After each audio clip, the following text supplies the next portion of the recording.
সবাইকে শুভ সময় জানাচ্ছি। আমি দস্তগীর জাহাঙ্গীর, ওয়াশিংটন ডিসি থেকে। যুক্তরাষ্ট্রের পররাষ্ট্র দপ্তরের নিয়মিত প্রেস ব্রিফিং শেষে আমি নিয়তই এখানে যখনই প্রেস ব্রিফিং থাকে এবং প্রেস ব্রিফিং উত্তর আপনাদের সামনে এসে কথা বলার চেষ্টা করি। আজকেও প্রেস ব্রিফিং ছিল। আজকে মঙ্গলবার, ও বাংলাদেশে তো মঙ্গলবার বলা যাবে না, মঙ্গল বলা যাবে না, বলতে হবে আনন্দ। আচ্ছা, সেই বিষয় নিয়ে কথা হবে। যারা আমাকে সরাসরি দেখতে পাচ্ছেন, শুনতে পাচ্ছেন, আপনাদের সবাইকে শুভেচ্ছা জানাচ্ছি ওয়াশিংটন ডিসি থেকে। আমার পিছনে আবারও দেখতে পাচ্ছেন পৃথিবীর প্রায় সকল দেশের পতাকাগুলো। আজকে প্রেস ব্রিফিংয়ে টেমি ব্রুস, যিনি মুখপাত্র, তিনি আমাদের অনেকেরই প্রশ্ন নিয়েছেন এবং আজকে বাংলাদেশ প্রসঙ্গ নিয়েও কথা হয়েছে।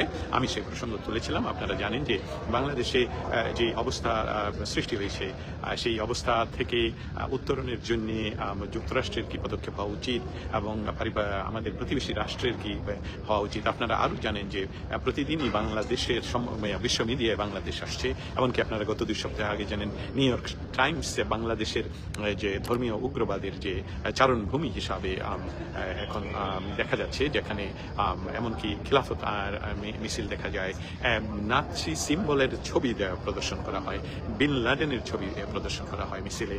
সেই সকল সমস্ত কিছুই পশ্চিমা গণমাধ্যমের কাছে যেরকম, যেমন মার্চ ফর গাজাতে যেই উদ্দেশ্যটা ছিল, সেই উদ্দেশ্যটা আর সঠিক ব্যবহার না করে আমেরিকার প্রেসিডেন্ট ডোনাল্ড ট্রাম্পের ছবির উপর জুতা প্রদর্শন বা জুতা দিয়ে আঘাত করা বা জুতা দিয়ে পিটানো, এই সকল বিষয়গুলো যুক্তরাষ্ট্রের হোয়াইট হাউস এবং স্টেট ডিপার্টমেন্টের কাছে তাদের ইনফরমেশন রয়েছে। শুধু গণমাধ্যম থেকে নয়, বাংলাদেশের গণমাধ্যম সেগুলো প্রচারিত করেও না, কিন্তু আমরা সকলেই জানি যে বিষয়টা, সেটা হলো যে এই মুহূর্তে পৃথিবীতে সবচেয়ে শক্তিশালী যে মাধ্যম, সেটা হলো সামাজিক মাধ্যম। এবং সেই সামাজিক মাধ্যমে এই ছবিগুলো, ভিডিওগুলো ছড়িয়ে পড়ে, যার ফলশ্রুতিতে যুক্তরাষ্ট্র সহ পৃথিবীর সকল দেশেই এবং বড় বড় পশ্চিমা গণমাধ্যমগুলো এই ছবিগুলো রিপ্রিন্ট করে এবং তারা এই সংবাদ ছাপায়। আপনারা জানেন এমনকি ইসরায়েলের পত্রিকাগুলোতে বাংলাদেশের যে মার্চ ফর গাজাতে যে অ্যান্টিসেমিটিজমের কথা, অ্যান্টিসেমিটিজমের যে সিম্বল, যে বিষয়গুলো প্রকাশ পেয়েছে, যেমন ইহুদিদের নামকরণে বা ইহুদিদের সম্পদের উপর তথাকথিত ইহুদিদের সম্পদের উপর আঘাত করার যে ধ্বংস লীলা চলছে বাংলাদেশে, যেমন কোকাকোলা, যেমন KFC, যেমন পিৎজা হাট, এমনকি বাটা শু আসলে ইহুদিদের নয় এবং আমেরিকারও নয়। বাটা শু হলো চেক রিপাবলিকের পারিবারিক ব্যবসা, এটা বিশ্বব্যাপী। এবং এই সকল বিষয় যুক্তরাষ্ট্রের পররাষ্ট্র দপ্তরের সামনে আজকে আমি তুলে ধরে প্রশ্ন করি। আপনাদের সকলের জন্য আমি জানাচ্ছি যে আজকে এই প্রশ্নটা আমি তুলে ধরি যে বাংলাদেশে এই মুহূর্তে যে ধর্মীয় উগ্রবাদের সৃষ্টি হয়েছে, যেটা এমনকি নিউ ইয়র্ক টাইমও রিপোর্ট করেছে, এবং বাংলাদেশে যে সরকার রয়েছে, ইন্টারিম গভর্নমেন্ট, সেই সরকারের উপদেষ্টাদের উৎসাহতে এইসব বিষয়গুলো ঘটছে। এবং তারা এই ধর্মীয় উগ্রবাদের বা আমেরিকান প্রতিষ্ঠান, যেমন আমেরিকান প্রতিষ্ঠান বলতে এই প্রতিষ্ঠানগুলো কিন্তু বাংলাদেশে আমেরিকান প্রতিষ্ঠান নয়। আমি আবারও যারা আমাকে শুনছেন এবং বুঝতে পারছেন তাদেরকে সকলকেই বলছি যে KFC, বাংলাদেশে KFC, কিন্তু KFC সেটা বাংলাদেশের মালিক, সেটা শুধু ফ্র্যাঞ্চাইজ, আমেরিকান ফ্র্যাঞ্চাইজ, আমেরিকার নাম তারা ব্যবহার করতে পারে। এবং ঠিক একই কারণে কোকাকোলা, সেটা কিন্তু বাংলাদেশি আপনার ভাই বোন বা পাড়া প্রতিবেশী, চাচা, বাবা, খালা অথবা দেরই ব্যবসা।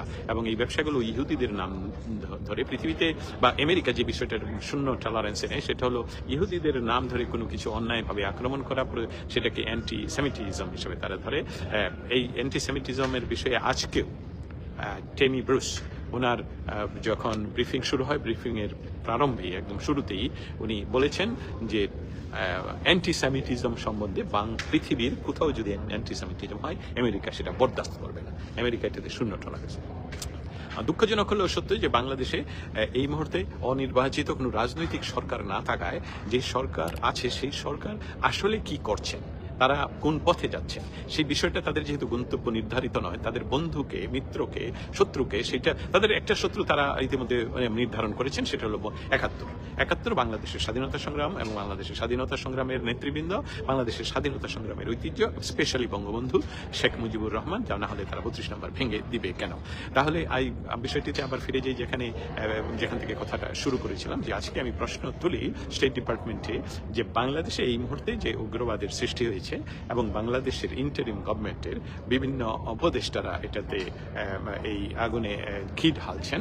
সেই জন্যে বাংলাদেশে কোকাকোলা, কেএফসি সহ আমেরিকান প্রতিষ্ঠানগুলোর উপর যে আক্রমণ চলছে সেসবগুলো নিয়ে, এবং এটা বলা হচ্ছে যে ইহুদিদের সম্পদ হিসাবে তারা সেটা ধ্বংস করছে। তাহলে এই অ্যান্টিসেমিটিজমের যে যে প্রকাশ দেখা যাচ্ছে সে বিষয়ে যুক্তরাষ্ট্রের পররাষ্ট্র দপ্তরের মন্তব্য কি, এবং তারা বাংলাদেশকে তো মনে করে ইন্দো প্যাসিফিক জোনে তাদের ডেমোক্রেসি এবং সেখানে উগ্রবাদকে কন্ট্রোলে আনার জন্য বাংলাদেশের সাথে দীর্ঘমেয়াদীভাবে যুক্তরাষ্ট্র কাজ করছে। সেই হিসাবে যুক্তরাষ্ট্রের পররাষ্ট্র দপ্তর কি মনে করে, উনি আমার বক্তব্যটার এক পর্যায়ে নিয়ে বলেন যে বাংলাদেশ সম্বন্ধে আমরা জানি যে এই মুহূর্তে বাংলাদেশ সম্বন্ধে অনেক কথা হচ্ছে, অনেক জায়গায় কথা হচ্ছে, আন্তর্জাতিকভাবে কথা হচ্ছে।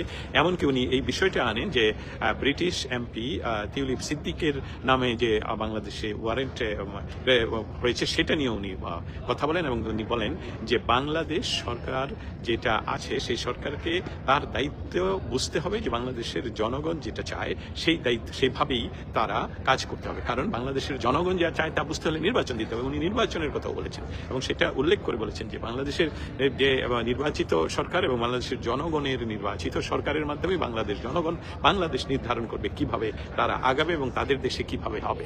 এই বিষয়গুলো যে এই যে উগ্রবাদের সৃষ্টি, এই যে ধর্মীয় উগ্রবাদের সৃষ্টি, এসবগুলোকে তারা কিভাবে কন্ট্রোল করবে সেটা বাংলাদেশের নির্বাচনের মাধ্যমে এর সমাধান করতে হবে এবং বাংলাদেশের মানুষই বাংলাদেশের ভবিষ্যৎ নির্ধারণ করবে।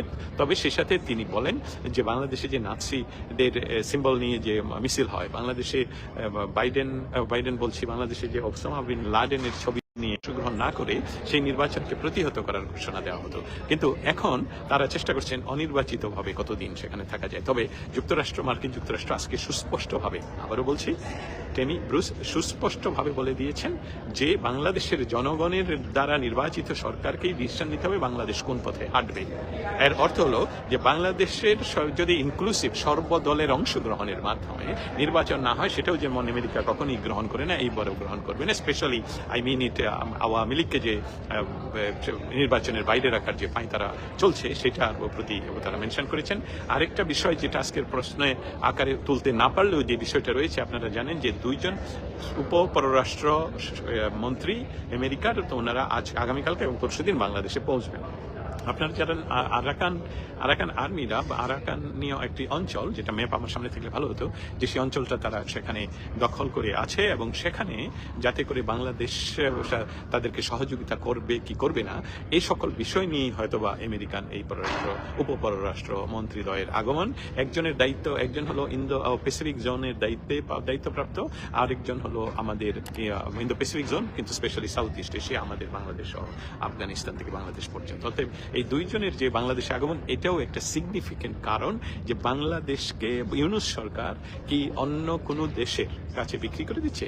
আপনারা ইতিমধ্যে জানেন যে ভারতকে খেপানোর জন্য চায়নাকে আমন্ত্রণ জানানো হয়েছে, 7 সিস্টারের কথা বলা হয়েছে। নির্বাচনের কথা বললেই উনারা আমতা করেন, মানে এই হচ্ছে অমুক হচ্ছে, অল্প সংস্কার বেশি সংস্কার। এটা তো লজেন্স নয়, তাই না, যে আমি তোমাকে ছোট লজেন্স দিলে তুমি এই কাজটা করলে বড় লজেন্স দেবো, এটা আপনার দায়িত্ব নয়। এবং এই বিষয়গুলো মার্কিন পররাষ্ট্র দপ্তর এবং white house, specially white house এবং মার্কিন যুক্তরাষ্ট্রের প্রেসিডেন্ট সকলেই অবগত আছেন কি ঘটছে বাংলাদেশে। কিন্তু দুর্ভাগ্য বাংলাদেশের মানুষের যে এটা আসলে একটু লম্বা প্রসেসে যাচ্ছে, অনেক সময় লাগছে, যেখানে বিকারহীন একজন সরকারের যিনি সরকার দখল করে সরকারে বসে আছেন, তিনি বিকারহীনভাবে মানুষকে জেলে পুরে রাখছেন। 100 জনের মতন অ্যাডভোকেটকে একসাথে জেলে পুরে দেন। হিন্দুদের যিনি লিডার তাকে বিনা বিচারে আটক করে রাখেন। বিচার ব্যবস্থার যে এরকম চরম অবনতি, সেই বিষয়টাও কিন্তু মার্কিন পররাষ্ট্র দপ্তর জানে। অতএব আমাদের আজকের প্রশ্নের যে উত্তর, সেই উত্তরে মার্কিন পররাষ্ট্র দপ্তর সুস্পষ্টভাবে বলেছে, আমি রিপিট করি, যে বাংলাদেশে ইনক্লুসিভ নির্বাচন দিয়ে বাংলাদেশের জনগণের মাধ্যমেই এই ব্যবস্থাটা নিতে হবে যে বাংলাদেশে আসলে তারা কোন পথে হাঁটবে। আপনারা যারা আমার সাথে এতক্ষণ ছিলেন, শুনছেন, সকলকে ধন্যবাদ। আপনাদের যদি কোনো প্রশ্ন থাকে আমি এই প্রশ্নের উত্তর দিতে প্রশ্ন নিব, যদি লিখে জানান সেটা জানতে চাই। আনিসুজ্জামান সবুজ আপনি ওয়াচ করছেন, অসংখ্য ধন্যবাদ। আমার এক বন্ধু সাংবাদিক এডিটর এমডি হামিদ ভাই, উনি নিউ ইয়র্ক থেকে ওয়াচ করছেন, অসংখ্য ধন্যবাদ আপনাকে। কাজী মিস্টার ওয়াচ করছেন আব্দুল হাই, আপনারা সকলেই আমাকে দেখতে পাচ্ছেন। আপনাদের প্রশ্নের জবাব দেওয়ার জন্য আমি এখন উপস্থিত আছি। আপনারা এই যে পিছনে যা দেখতে পাচ্ছেন, যে এটা সবসময় বলি যে পৃথিবীর সকল দেশের এই পতাকা থাকে এখানে। ঠিক আছে, এই মুহূর্তে আপনাদের কোনো প্রশ্ন না থাকায় আমি এখন শেষ করলাম আমার এই লাইভ। যুক্তরাষ্ট্রের রাজধানী ওয়াশিংটন ডিসির মার্কিন যুক্তরাষ্ট্রের পররাষ্ট্র দপ্তরের প্রেস ব্রিফিং শেষে এই লবি থেকে আমি আপনাদের সামনে হাজির থাকি। সবাই ভালো থাকবেন, খুদা হাফেজ। দর্শক, সম্পূর্ণ ভিডিওটি দেখলেন, আশা করি বিষয়টি বুঝতে পেরেছেন। এই নিয়ে আপনার গুরুত্বপূর্ণ মন্তব্যটি অবশ্যই কমেন্ট বক্সে জানিয়ে দিবেন। ধন্যবাদ।